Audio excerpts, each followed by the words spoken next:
Bismillahirrahmanirrahim. A very warm welcome to all of you in unique pre-FSC online lectures. My name is Dr. Danial and as all of you know, I am the head of Department of Biology for unique group of institutions. तो जिन बच्चों के साथ पहली मुलाकात है, जिन बच्चों ने जून के अंदर ही ज्वाइन इन किया है, उनके लिए तो ये लेक्चर्स एक नए सिरे से हैं। जो बच्चे पहले से पढ़ रहे हैं उन्होंने पिछले तकरीबन एक माह के लेक्चर्स, एक से ज़्यादा हो गया माह, ये पढ़े होंगे। अब बेटे हम शुरू कर रहे हैं चैप्टर नंबर 5। तो बिस्मिल्लाहिर्रहमानिर्रहीम। The name of the chapter is variety of life, that is biodiversity. अब ये वर्ड जब आप सोचते हैं बायोडाइवर्सिटी या वैरायटी ऑफ लाइफ, तो इसका क्या मतलब है?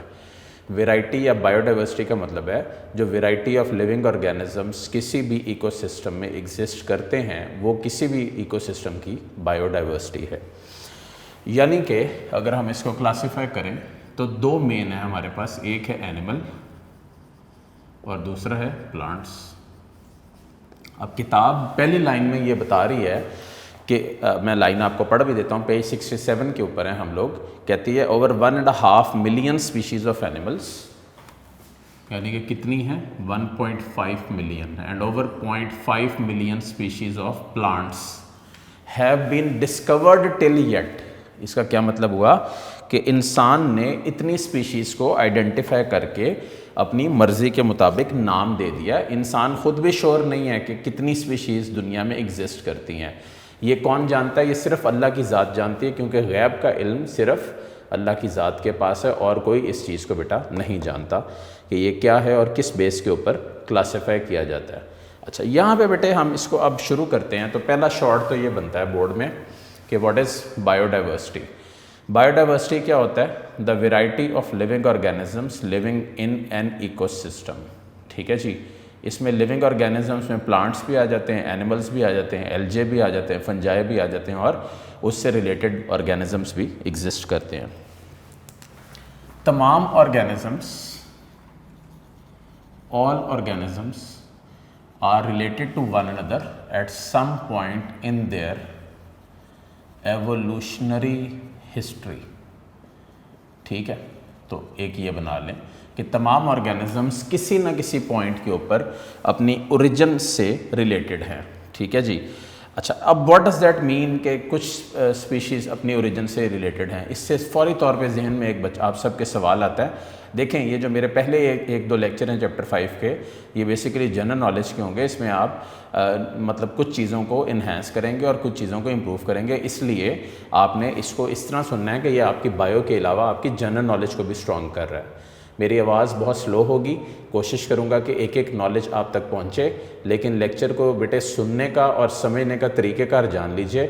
हमेशा पेन और रजिस्टर के साथ बैठिए और उसके बाद जब भी वो लेक्चर की रिकॉर्डिंग और जब भी आप लेक्चर्स को सुन रहे हो ऑनलाइन, क्योंकि इस पेंडेमिक सिचुएशन की वजह से इस वक्त लाइव क्लासेस नहीं हो रही, तो जब भी मेरे बच्चे सुनते हैं ना, तो उन लेक्चर्स को बैठ के उनमें से की पॉइंट्स को अपने रजिस्टर में लिखा करें और अबव ऑल अकेले बैठ के सुना करें। ये नहीं कि आप ग्रुप में बैठे हुए हैं या बहन भाइयों के साथ बैठे हुए हैं या फैमिली में बैठे हुए हैं और वो बातें कर रहे हैं और आप लेक्चर सुन रहे हैं, तो बेटे ये यूज़लेस होगा।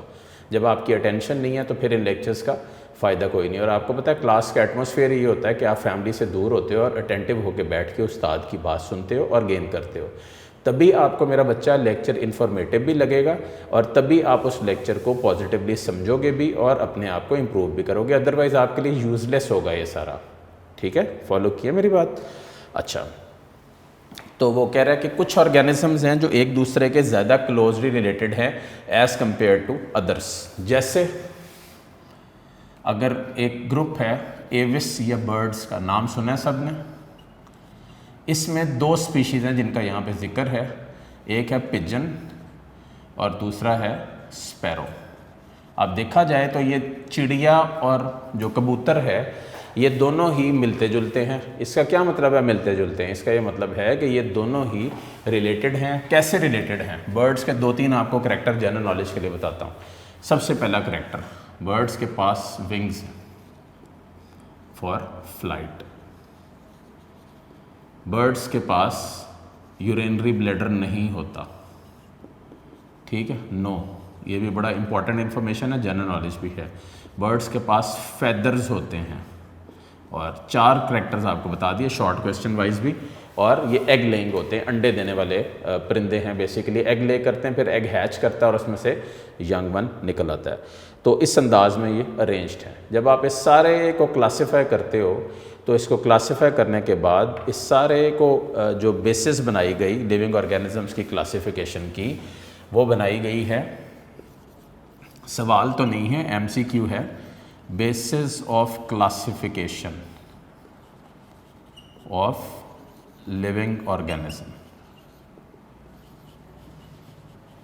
तो ये बेटे इस basis of classification of living organism में हमारे पास इसमें आ जाती हैं सिमिलैरिटीज़, ये क्वेश्चन के तौर पे ले लीजिए या एमसीक्यूज के तौर पे ले लीजिए।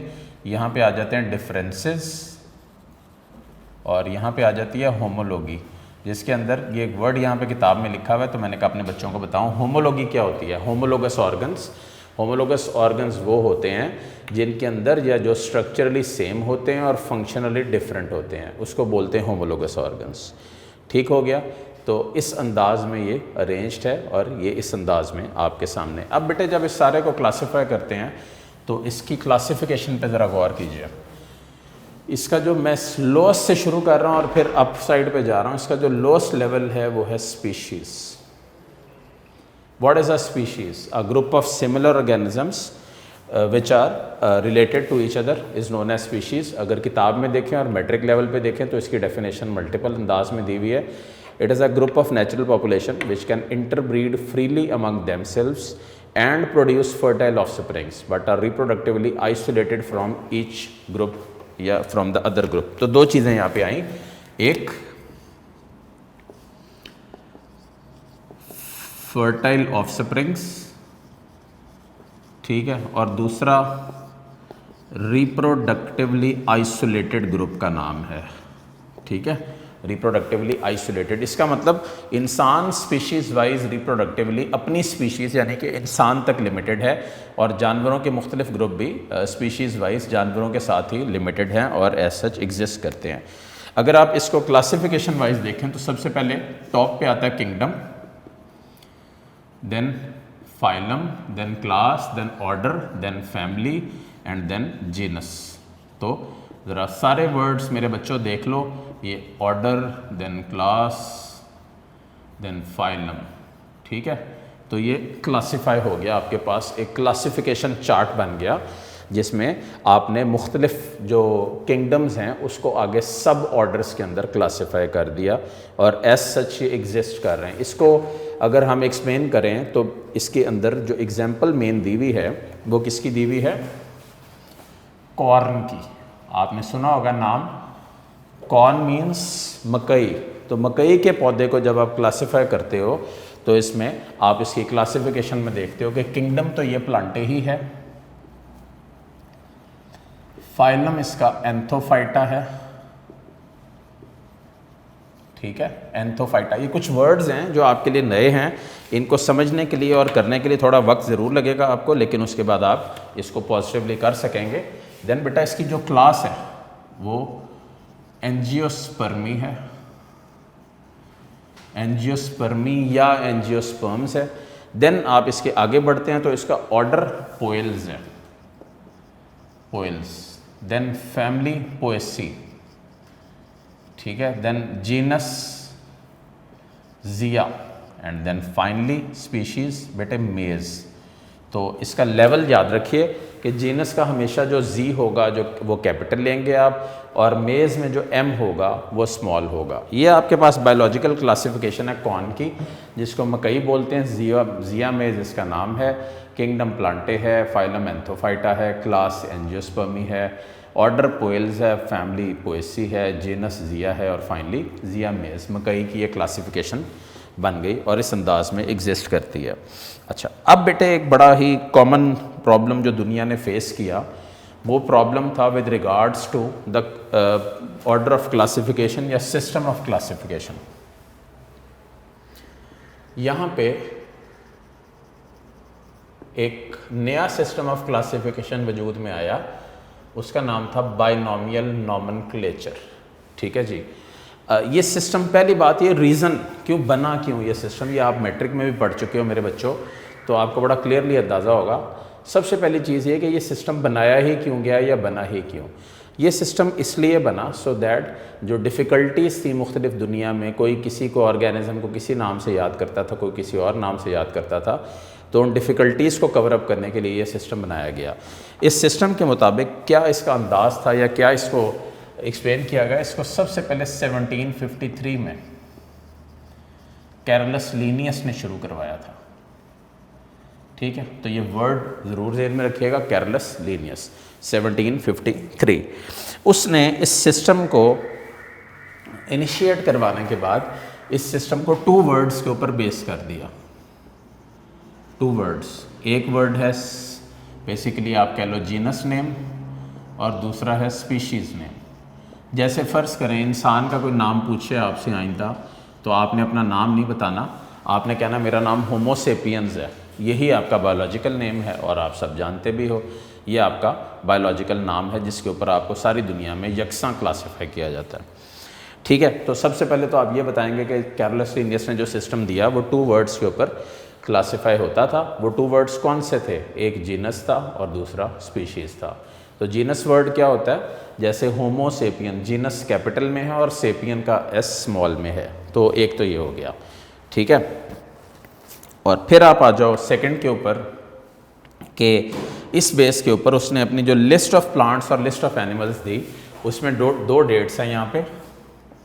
उस वक्त जितने भी प्लांट्स थे उसकी लिस्ट उसने 1753 में दे दी और फिर 5 साल वर्किंग के बाद उसने तमाम एनिमल्स की जो नेमिंग है वो भी कर दी। ठीक है, जैसे बड़ा इंटरेस्टिंग फैक्ट है इसमें, क्रो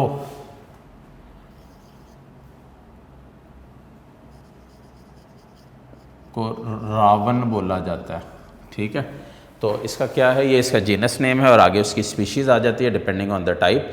जैसे कुछ और मैं आपके लिए बोल दूं यहाँ से पेज 69 से, अनियन एलियम सीपा, देन अमलतास केसिया फिस्चूला, देन आपके पास है होमोसेपियंस फॉर मैन, पोटैटो के लिए solanum tuberosum, and then you have solanum melongena for the brinjal, बैंगन के लिए। इसी तरह क्रो को रावण बोलते हैं और यही इसका नाम है, जो बोटेनिकल नाम है इसका या बायोलॉजिकल नाम है जिसके ऊपर इसको क्लासिफाई किया जाता है। अब बात ये थी कि ये जो सिस्टम बन गया, इस सिस्टम के बनने के बाद इसकी बेसिक इंपॉर्टेंस क्या थी।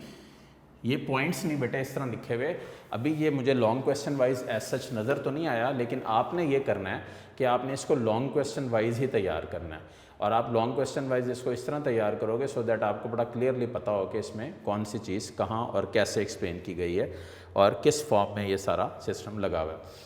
तो अगर कोई आपसे पूछे इसकी सबसे इम्पॉर्टेंस क्या है, तो इसकी सबसे इम्पॉर्टेंट जो इम्पोर्टेंस है वो यूनिवर्सली एक्सेप्टेड है। आप पाकिस्तान से ट्रैवल कर रहे हो अमेरिका में और वहाँ पे जाके या जर्मनी में, तो वहाँ पे उनकी लैंग्वेज ही और है, जर्मन बोल रहे हैं वो, तो वहाँ पे आपको कोई चीज़ चाहिए तो आप किस तरह कोऑर्डिनेट करोगे, आप उसके बोटेनिकल या बायोलॉजिकल नेम की बेस के ऊपर कोऑर्डिनेट करोगे इसको, और एज सच इसी फॉर्म में आप इसको लेके भी चलोगे और इसको एक्सप्लेन आउट भी करोगे कि कैसे एक्सप्लेन हो रहा है और किस अंदाज में। Number 2, it avoids difficulties of translation. ठीक है जी, ट्रांसलेट करने की डिफ़िकल्टीज़ को भी अवॉइड करता है। What does that mean, translate करने की डिफ़िकल्टीज़ को अवॉइड करता है कि इसमें तर्जुमे वाइज कोई भी इशू नहीं रहता और जो भी चीज़ें हैं वो ट्रांसलेशन में बहुत इजी हो जाता है उनका और आप उनको जान सकते हो और एक्सप्लेन आउट कर सकते हो। देन नेक्स्ट लास्ट पॉइंट होगा इसमें, helps in proper classification of all the organisms. ठीक है बेटा, प्रॉपर क्लासिफिकेशन और उनको सब क्लासेस में जो क्लासिफाई करने वाला होता है वो भी सिस्टम है बाइनोमियल नोमेनक्लेचर का जो इसको एक्सप्लेन भी करता है और बनाता भी है। तो आपके सामने एक बोर्ड डिफ़ाइन किया है मैंने अपने बच्चों के लिए, ज़रा मेरे बच्चे सारे गौर करें इसको। सबसे पहला शॉर्ट, व्हाट इज़ बायोडाइवर्सिटी। तो बेटे बायोडाइवर्सिटी क्या होता है, the variety of living organisms that is plants and animals in any ecosystem is known as biodiversity. Then फिर मैंने आपको बताया कि तमाम ऑर्गेनिजम्स एवोल्यूशनरी हिस्ट्री वाइज दूसरों से रिलेटेड हैं और आपस में लिंक्ड हैं। फिर मेरे बच्चों मैंने आपको एग्जांपल दी, जैसे किताब में दी हुई है कि बर्ड्स या एविस के ग्रुप में जैसे पिजन और स्पैरो है, ये दोनों के पास ये देखें 4 मेन करैक्टर हैं। जैसे इनके पास विंग्स हैं उड़ने के लिए, इनके पास यूरिनरी ब्लैडर नहीं होता डेफिनेटली, इनके पास पर होते हैं और इसके पास ये एग लेइंग भी होते हैं। तो ये सारे बर्ड्स के मेन करैक्टर हैं। देन अगर आप आ जाएं बेसिस ऑफ क्लासिफिकेशन कि क्यों भाई क्लासीफाई कर रहे हैं हम ऑर्गेनिजम्स को, या किस वजह से या किस बुनियाद पे इसको क्लासीफाई कर रहे हैं, तो 3 बुनियादें या 2 बुनियादें बनेंगी, similarities and differences among the offsprings. तो यहाँ पे एक वर्ड मैंने एक्सप्लेन किया, होमोलॉगी। होमोलॉगी वर्ड बेटा किताब में दिया हुआ है। होमोलॉगी या होमोलोगस ऑर्गन्स या होमोलोगस स्ट्रक्चर्स क्या होते हैं, वो जिनका स्ट्रक्चर सेम होता है बट फंक्शन डिफरेंट होता है, इसको बोलते हैं होमोलोगस, ठीक है, या होमोलॉगी। देन बेटे मैंने आपको कौन की क्लासिफिकेशन करवाई है, चार्ट हमेशा याद रखिएगा, KPCOFGS, ठीक है, क्या है KPCOFGS, इसकी बेस के ऊपर ये क्लासीफाई हुआ है और एज सच मौजूद भी है। देन हमारे पास है बेटे इसके बाद बायनॉमियल नॉमेनक्लेचर का सिस्टम 1753 में कैर्लस लीनियस ने प्रेजेंट किया था। इसके अंदर ये 2 वर्ड सिस्टम है, जीनस और स्पीशीज़ का। इसकी एग्जांपल है होमो सेपियंस, और ये 2 इसमें आप डेट्स याद रखिए, 1753 प्लांट्स के लिए और 1758 एनिमल्स के लिए। ये सिस्टम या लिस्ट बनाई गई थी जो कैर्लस लीनियस ने बनाई थी। अब इसमें बहुत सारे एग्जांपल्स हैं, केसिया फिस्चूला की एग्जांपल दीजिएगा, अमलतास बोलते हैं, एलियम सीपा की दीजिएगा, और इसी तरह रिलेटेड एग्जांपल्स एडअप कर दीजिएगा। इंपॉर्टेंस वाइज देखें, यूनिवर्सली एक्सेप्टेड होता है ये, डिफ़िकल्टीज़ ऑफ ट्रांसलेशन को अवॉइड करता है, प्रॉपर क्लासिफिकेशन भी करने में मदद करता है। इसका मतलब ये हुआ कि आप प्रॉपरली इन ऑर्गेनिजम्स को क्लासीफाई करके फिर इस्तेमाल कर सकते हैं। अच्छा, अब हम बेटे शुरू करते हैं। तो बेटे हम लोग डिस्कस कर रहे थे 2 to 5 किंगडम क्लासिफिकेशन सिस्टम। अभी हम 2 किंगडम क्लासिफिकेशन से इसको शुरू करते हैं। बेसिकली किंगडम्स ऑफ क्लासिफिकेशन दिए क्यों गए थे? किंगडम्स ऑफ क्लासिफिकेशन जो हैं वो बेसिकली बेस करते हैं मुख्तलिफ कैटेगरीज के ऊपर। जैसे बेटे सबसे पहले है 2 kingdoms classification system. 2 kingdom classification system किसने प्रेजेंट किया? अगर किताब में देखिए तो ज़रा थोड़ा सा क्लियर नहीं है, यहाँ पे मैं आपकी नॉलेज में इजाफा कर रहा हूँ, रजिस्टर के साथ बैठिए। एरिस्टोटल ने, ठीक है, एरिस्टोटल ने 2 किंगडम क्लासिफिकेशन सिस्टम में बेटे क्या कहा? उस वक्त चूँकि इतना ज़्यादा फुली फ्लरिश आप समझ लो सिस्टम नहीं था, तो उस 2 किंगडम क्लासिफिकेशन सिस्टम में एरिस्टोटल ने तमाम लिविंग ऑर्गेनिजम्स को क्लासीफाई कर दिया 2 किंगडम्स के अंदर। दोनों किंगडम्स को अलग कलर दे देता हूँ। एक उसने बना दिया प्लांट्स या प्लांटे, और दूसरा उसने बना दिया एनिमेलिया, ठीक है, प्लांटे या एनिमेलिया। इन दोनों क्लासिफिकेशन सिस्टम्स की बेस के ऊपर अब वर्ड्स देखें, ये क्या वर्ड्स हैं और किस अंदाज में अरेंज्ड हैं। जो प्लांटे हैं वो उनके साथ वर्ड्स देखिए, मैं आपको एक दफ़ा डिफाइन करवा दूँ। ये यूकैरियोटिक, मल्टी सेलुलर, ऑटोट्रॉफिक, ठीक है, non motile, producers of the ecosystem. अब ये ज़रा 5 वर्ड हैं, इन वर्ड्स के ऊपर फोकस करें। प्लांट्स यूकैरियोटिक हैं। यूकैरियोट्स कौन से होते हैं? चैप्टर 4 में अपने बच्चों को रिकैप में पढ़ाया था, अब दोबारा रिकैप कर देता हूँ। यूकैरियोट्स बेटे वो होते हैं जिनके पास ट्रू न्यूक्लियस मौजूद होता है। मल्टी सेलुलर, ये कौन से होते हैं? Multi cellular. मल्टी सेलुलर से मुराद है मैनी सेल्ड ऑर्गेनिजम्स जो यहाँ पे एग्जिस्ट करते हैं। ऑटोट्रॉफिक बेटे क्या होते हैं? ऑटोट्रॉफ्स बेटे वो होते हैं जो अपना खाना खुद मैन्युफैक्चर कर सकते हैं। और अगर आप यही बात देखें, non motile, not ability to move. और प्रोड्यूसर्स क्या होते हैं? ग्रीन प्लांट्स, ठीक है, इसका मतलब अपना खाना खुद बनाने वाले। किस प्रोसेस से? इस बात को दिमाग में बिठा लें, फोटोसिंथेसिस से।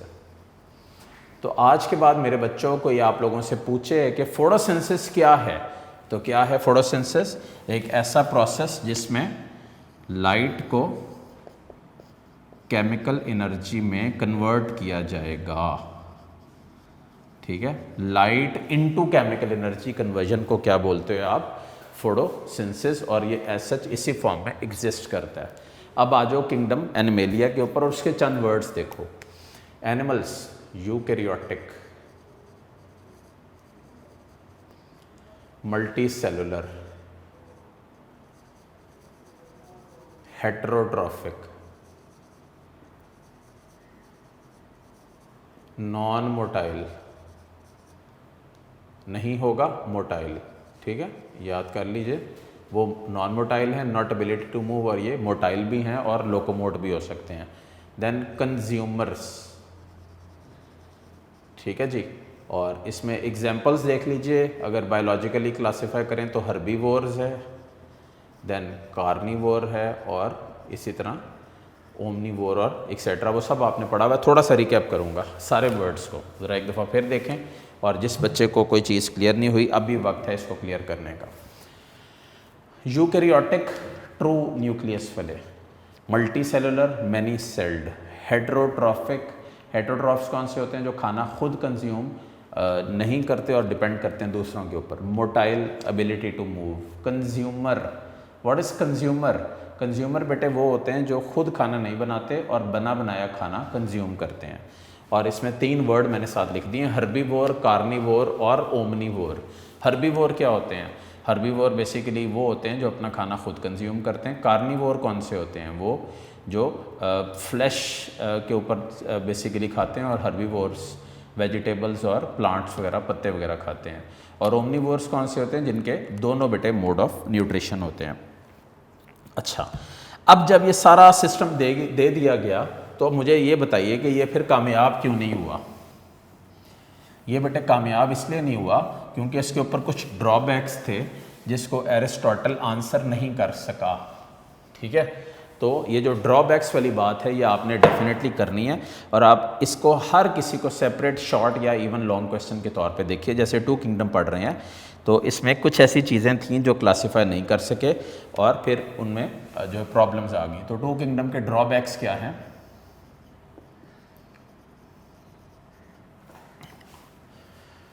इसके ड्रॉबैक्स में हमारे पास मेन जो सबसे पहले ड्रॉबैक आता है वो क्या है कि इसमें बैक्टीरिया या साइनोबैक्टीरिया को वेल एक्सप्लेन करके वेल क्लासिफाई नहीं किया गया।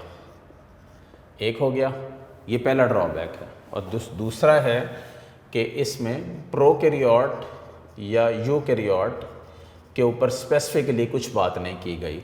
तो जब एरिस्टोटल से पूछा गया कि ये क्या है, तो एरिस्टोटल इस बात का जवाब नहीं दे सका, और उसके पास इस चीज़ का कोई भी प्रॉपर एक्सप्लेनेशन नहीं थी। दैट इज़ वाई वो सिस्टम जो है वो उस अंदाज में आगे को नहीं बढ़ा, और उसके ऊपर ऑब्जेक्शंस आ गए। अभी इसी सिस्टम को आगे बढ़ाते हुए 1866 में अर्नेस्ट हैकल ने किंगडम प्रोटिस्टा बना दिया। ठीक है, और फिर यहाँ से इसकी बेस के ऊपर 3 किंगडम क्लासिफिकेशन सिस्टम की बुनियाद पड़ी। ठीक है, 3 किंगडम क्लासिफिकेशन सिस्टम, ये क्या था जी? 3 किंगडम क्लासिफिकेशन सिस्टम, इसके मुताबिक 3 किंगडम्स जो क्लासिफाई किए गए या जो बनाए गए, उसको 3 में जो क्लासिफाई किया गया, पहला था किंगडम प्लांटे, दूसरा था एनिमेलिया, और अब तीसरा बेटे बना दिया गया प्रोटिस्टा।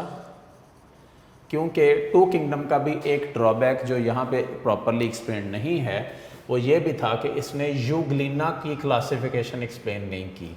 क्योंकि यूग्लिना एक ऐसा ऑर्गेनिज्म है जो प्लांट लाइक कैरेक्टर्स भी रखता है और एनिमल लाइक कैरेक्टर्स भी रखता है। प्लांट लाइक कैरेक्टर्स कौन से? फोटोट्रॉफिक है, और एनिमल लाइक कैरेक्टर्स कौन से? कंज्यूमर है। तो दोनों ही वेज में या दोनों ही फॉर्म्स के अंदर एग्जिस्ट करता था। तो अब क्या हुआ कि 3 किंगडम क्लासिफिकेशन सिस्टम को जब क्लासिफाई किया गया, तो जो 3 किंगडम्स बनाए गए उनमें प्लांट्स हैं। सबसे पहले बताइए प्लांट्स क्या होते हैं? सब बच्चों ने सुना है गौर से, और जवाब भी दे सकते हैं कि plants are eukaryotic, multi cellular, अभी मैंने रब नहीं किया इसको, autotrophic, non motile producers of the aquatic ecosystem. और डेफिनेटली वो फोटोसिंथेसिस करते हैं जिसमें लाइट को किस में कन्वर्ट किया जाता है? केमिकल एनर्जी में, और एज सच ये इसी फॉर्म में एग्जिस्ट करता है। अच्छा, सेकंड हमारे पास है क्या जी, कंज्यूमर्स या किंगडम एनिमेलिया। एनिमल्स कौन से होते हैं, जिसमें यूकैरियोटिक है, मल्टीसेलर हैं, हेटेरोट्रॉफ्स हैं, मोटाइल हैं और कंज्यूमर्स हैं। अगेन वही वर्ड्स। तो प्रोटिस्टा कौन से होते हैं? प्रोटिस्टा बेटे वो होते हैं जिनमें both animal like and plant like characters शामिल किए जाते हैं। जैसे इसकी कॉमन एग्जांपल क्या है, यूग्लिना। यूग्लिना क्या है? यूग्लिना बेटे एक ऐसी क्लास है जिसके अंदर बेसिकली आप दो तरह के करेक्टर्स पढ़ते हो। यूग्लिना दिन के वक्त भी सर्वाइव कर लेता है और यूग्लिना रात के वक्त भी सर्वाइव कर लेता है। रात को कंज्यूमर बन जाता है और दिन को प्रोड्यूसर बन जाता है। तो दोनों ही वर्ड्स को बड़ा ही क्लियरली याद रखिएगा कि दिन में इसके पास अगर क्लोरोफिल नहीं भी है और सेल वॉल भी नहीं है, मतलब दिन की रात की बात कर रहा हूँ, तो डेफिनेटली तब भी सर्वाइव कर जाएगा। तो character wise plant like characters क्या हैं? क्लोरोफिल। एनिमल लाइक करेक्टर्स क्या हैं? लैक ऑफ सेल वॉल एक, और दूसरा कंज्यूमर या हेटेरोट्रॉफ। ठीक है, तो ये दोनों ही अंदाज में और दोनों ही तरह सर्वाइव कर लेता है और एज सच इसको कोई भी प्रॉब्लम यहाँ पे नहीं आती। इसी तरह ये मौजूद रहता है अपने सारे सिस्टम के अंदर। ठीक हो गया। अब कुछ शॉर्ट क्वेश्चन भी नहीं, कुछ MCQs हैं बेसिकली जो कंट्रीब्यूशंस हैं। 1937 ई चैटन ने दो वर्ड सजेस्ट किए थे। एक प्रोकैरियोटिक, मैं ज़रा स्पेलिंग वही वाले लिख देता हूँ जो इसमें यूज़ किए हुए हैं। बाद में इन्हीं को उसने प्रोकैरियोट बोल दिया था। ठीक है, और इसी तरह यूकैरियोटिक। तो अभी यूकैरियोट इस तरह लिखते हैं, पहले सी से लिखते थे। तो प्रोकैरियोटिक कौन से होते हैं? जिनके पास न्यूक्लियस मौजूद नहीं होता। और यूकैरियोटिक कौन से होते हैं? जिनके पास एक ट्रू न्यूक्लियस मौजूद होता है और वो एज सच इसी फॉर्म में एग्जिस्ट करते हैं। अच्छा, ये तो आपके पास हो गए इसकी जो ई चैटन है इसकी कंट्रीब्यूशन और इसकी वर्किंग। अब हम पहुंचते हैं इसकी जो बेसिकली इसकी ड्रॉबैक्स थे थ्री किंगडम के। ड्रॉबैक में सबसे इंपॉर्टेंट ड्रॉबैक क्या था? इसका सबसे इंपॉर्टेंट ड्रॉबैक था कि इसने फंजाई के ऊपर कोई प्रॉपर वर्किंग नहीं की। फंजाई के ऊपर प्रॉपर वर्किंग ना करने का क्या मतलब है कि फंजाई को ये नहीं बता सका कि फंजाई ऑटोट्रॉफ है, हेटेरोट्रॉफ है या किस फॉर्म में एग्जिस्ट करता है। मैं आपको किताब की कुछ लाइनें भी इसमें सुना दूं कि किस तरह ये एग्जिस्ट करता है और क्या इसका मामला है। ज़रा देखिएगा, पेज 69 पे आए सब बच्चे, और पेज 69 के ऊपर यहाँ पे देखिए, some biologist disagree about the classification of fungi such as spread mould, yeast, mushroom etcetera. क्या उन्होंने कहा? Fungi are special form of heterotrophs that obtain energy by decomposing and absorbing food. तो अगर मेरे से आप पूछें तो फंजाई के दो मेन करेक्टर हैं जिनके बेस के ऊपर आप उसको प्लांट्स में क्लासीफाई नहीं कर सकते। कौन से? सेल वॉल काइटिन से बनी होती है। It's a very important character. ठीक है, फंजाई की सेल वॉल काइटिन से बनी हुई, याद रखिएगा इस बात को, चैप्टर 8 में भी जाके देखेंगे इंशाल्लाह। इसके अलावा फंजाई आर एब्जॉर्प्टिव हेटेरोट्रॉफ्स। ठीक है, एब्जॉर्प्टिव हेटेरोट्रॉफ्स होते हैं जो एब्जॉर्प्शन के मोड की बेस के ऊपर चलते हैं और एज सच मटीरियल्स को एब्जॉर्ब करते हैं, और इनके पास स्पेसिफिक एंजाइम्स होते हैं जिन एंजाइम्स की मदद से ये सारे फूड को ब्रेक डाउन करके फिर यूटिलाइज करते हैं। तो अब ज़रा थोड़ा सा रिव्यू करते हैं, 5 किंगडम बाद में देखते हैं, सबसे पहले रिव्यू करते हैं इसको। हमने अभी आज के लेक्चर में ये पढ़ा है कि बेसिकली जो किंगडम क्लासिफिकेशन सिस्टम है या जो सबसे पहले बायोडाइवर्सिटी है वो वैरायटी के ऊपर बेस करती है। कितने प्लांट्स हैं, कितने एनिमल्स हैं, किस अंदाज में क्लासिफाइड हैं और वो किस की बेस के ऊपर बेस करते हैं। अच्छा, फिर मैंने आपको मेरे बेटे ये बताया कि क्लासिफिकेशन सिस्टम किसके ऊपर बेस करता है। तो क्लासिफिकेशन सिस्टम बेस करता है दो चीज़ों के ऊपर, सिमिलैरिटीज़ के ऊपर और डिफरेंसेस के ऊपर। हम इंसान आपस में मौजूद हैं, एक हैं, उसकी रीज़न क्या है? चंद सिमिलैरिटीज़ जो हमारे अंदर एग्जिस्ट करती हैं, और इसी तरह कुछ डिफरेंसेस भी होते हैं जो हमारे मुख्तलिफ स्पीशीज़ से हैं। हमें क्लास मैमिलिया में क्लासीफाई क्यों किया गया और क्लास एविस में क्यों नहीं किया गया? ऐसे सवाल हैं जो आपके ज़हन में भी आने चाहिए और आपको पूछना भी चाहिए। तो हमें क्लास मेमिलिया में इसलिए क्लासिफाई किया गया क्योंकि हम बेसिकली मुख्तलिफ ऐसे करैक्टर्स रखते थे जो बर्ड से डिफरेंट थे। जैसे हमारी बॉडी के ऊपर स्केल्स नहीं होते, हमारे पास फैदर्स नहीं होते, हमारे विंग्स नहीं होते, और इसी तरह के और बहुत सारे पॉइंट्स हैं। और जो क्लास एविस है, बर्ड्स है, उनके अभी मैंने आपको करैक्टर बताए, उनके पास फैदर्स होते हैं, विंग्स होते हैं फ़्लाइट के लिए, और वो इसी अंदाज में एग्जिस्ट करते हैं। अब मैंने मेरे बेटे आपको बताया कि अगर हम किंगडम्स ऑफ क्लासिफिकेशन को शुरू करें तो सबसे पहला oldest traditional kingdom of classification आता है जो एरिस्टोटल ने दिया था। उसमें प्लांट्स और एनिमल्स, दो कैटेगरीज में सारी दुनिया के ऑर्गेनिज्म को क्लासिफाई किया गया। प्लांटे में eukaryotic, multicellular, autotrophic, non motile producers का जिक्र है, जिसमें वो ग्रीन प्लांट्स बेसिकली हो सकते हैं। लेकिन देखें, इस बात पे ये एरिस्टोटल इतना श्योर नहीं था कि वो इसको किस तरह देखता और या इसके ऊपर क्या फ़ैसला करता, तो इसलिए उसके सिस्टम के ऊपर बहुत सारी ऑब्जेक्शंस थी विद रिगार्ड्स टू प्लांट्स। जैसे लोगों ने उसको कहा कि ये बताओ कि बैक्टीरिया या साइनोबैक्टीरिया तुमने प्लांट्स वाले ग्रुप में क्यों रखा, तुम भाई एनिमल वाले ग्रुप में रख लेते। तो इस बात का उसके पास जवाब नहीं था। देन इसी तरह किंगडम एनिमेलिया है। किंगडम एनिमेलिया में जो eukaryotic, multicellular, heterotrophic, motile consumers आ जाते हैं, और अगेन इसके ऊपर भी मुख्तलिफ ग्रुप्स में, मतलब एक सिचुएशन थी कि यूग्लिना वगैरह को इसमें क्यों क्लासीफाई किया गया है। अच्छा, देन बेटा 3 किंगडम क्लासिफिकेशन सिस्टम है। उसमें किंगडम प्लांटे है, किंगडम एनिमेलिया है, और किंगडम प्रोटिस्टा भी आ जाता है। और प्रोटिस्ट क्या होते हैं? वो एनिमल्स जिनके पास सेल वॉल नहीं होती, वो कंज्यूमर्स हैं, हेट्रोट्रॉफ्स हैं। उसमें एनिमल्स, प्रोटिस्ट में वो आ जाते हैं जिनमें एनिमल और प्लांट लाइक दोनों करेक्टर्स होते हैं। और इसके ड्रॉबैक में सबसे इंपॉर्टेंट ड्रॉबैक फंजाई का था, और दूसरा प्रोकैरियोट्स और यूकैरियोट्स का था। तो उम्मीद करता हूँ कि पहला लेक्चर चैप्टर 5 का मेरे बच्चों के लिए इन्फॉर्मेटिव रहा होगा, कुछ ना कुछ नया सीखने का मौका मिला होगा। हमेशा याद रखिए कि पॉजिटिव थिंकिंग और हार्ड वर्क इंसान को मेहनत और पॉजिटिव मुस्बत सोच इंसान को हमेशा बुलंदियों की तरफ लेके जाती है। और यही कोशिश किया करें कि पॉजिटिवली चीज़ों को जानें, समझें, अपने आप को इम्प्रूव करें। और प्रेजेंट पेंडेमिक कोरोना वायरस जो कोविड-19 फैला हुआ है, उसके अंदर अपने आप को सेफ़ रखिए। ये मैं अक्सर कहता हूँ अपने लेक्चर्स में कि इस वक्त जो प्रिकॉशनरी मेजर्स हैं वो हम सबको स्ट्रिक्टली फॉलो करने चाहिए। ये वायरस कोई हॉक्स नहीं है, it's a definite absolute reality जो दुनिया के बेशतर ममालिक के अंदर है। अल्लाह ताला हम सब को इससे सेफ़ भी रखे और आपको भी इसमें सेफ रखे। कोशिश करिएगा ये मेरा लेक्चर पढ़ने के बाद आप यूनिक नोट्स को कंसिडर करें, और यूनिक नोट्स में इससे रिलेटेड एक टॉपिक पे मैंने MCQs एडअप करवाए हुए हैं वहाँ पे भी, तो उनको भी ज़रूर देखिए। जो प्रेजेंट एडिशन है उसकी बात कर रहा हूँ, जो अभी आपने बहुत सारों ने बच्चों ने परचेज़ किया है यूनिक बुक स्टोर से या जो भी अपना कैंपस है आपका।